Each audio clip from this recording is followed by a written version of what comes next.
بسم اللہ الرحمن الرحیم۔ سامعین کرام السلام علیکم۔ ایک دفعہ حضرت علی المرتضیٰ رضی اللہ تعالیٰ عنہ کی زرہ گم ہو گئی۔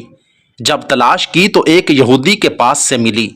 آپ نے اس یہودی سے فرمایا، یہ زرہ میری ہے، میں نے یہ زرہ نہ تو فروخت کی ہے نہ ہی کسی کو ہبہ کی تھی۔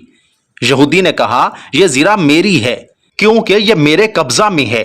حضرت علی نے فرمایا، چلو قاضی کے پاس چلتے ہیں۔ چنانچہ دونوں قاضی شریح کی عدالت میں گئے۔ قاضی صاحب نے کہا کہ اے امیر المومنین، آپ کہیے، آپ کیا کہتے ہیں؟ حضرت علی نے فرمایا کہ یہ زرہ جو اس یہودی کے پاس ہے یہ میری ہے، میں نے یہ زرہ نہ بیچی ہے اور نہ ہی کسی کو ہبہ کی ہے۔ قاضی نے پھر اس یہودی سے کہا کہ ہاں تم کیا کہتے ہو؟ یہودی نے کہا کہ یہ زرہ میری ہے اور میرے قبضہ میں ہے۔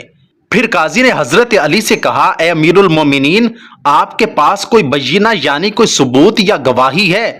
حضرت علی نے فرمایا کہ جی ہاں، یہ کمبر جو کہ حضرت علی کا غلام اور حضرت حسن میرے گواہ ہیں کہ یہ زرہ میری ہے۔ قاضی نے کہا کہ بیٹے کی گواہی باپ کے حق میں تو جائز نہیں، لہٰذا فیصلہ یہ ہے کہ یہ زرہ اس یہودی کی ہے۔ وہ یہودی اس قضیہ سے بے حد متاثر ہوا اور متعجب ہو کر کہنے لگا کہ امیر المومنین خود مجھے اس قاضی کے پاس لے کر آئے اور ان کے قاضی نے بھی انہی کے خلاف فیصلہ سنا دیا۔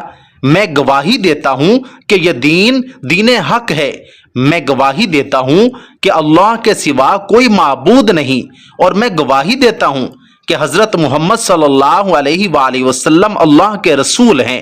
اور کہنے لگا، اے امیر المومنین، یہ زرہ آپ ہی کی ہے، یہ آپ لے لیجئے۔ یہ تھے ہمارے حکمران اور قاضی۔ اللہ تعالی ہمیں بھی ایسے ہی حکمران اور قاضی عطا فرما دیں، آمین ثم آمین۔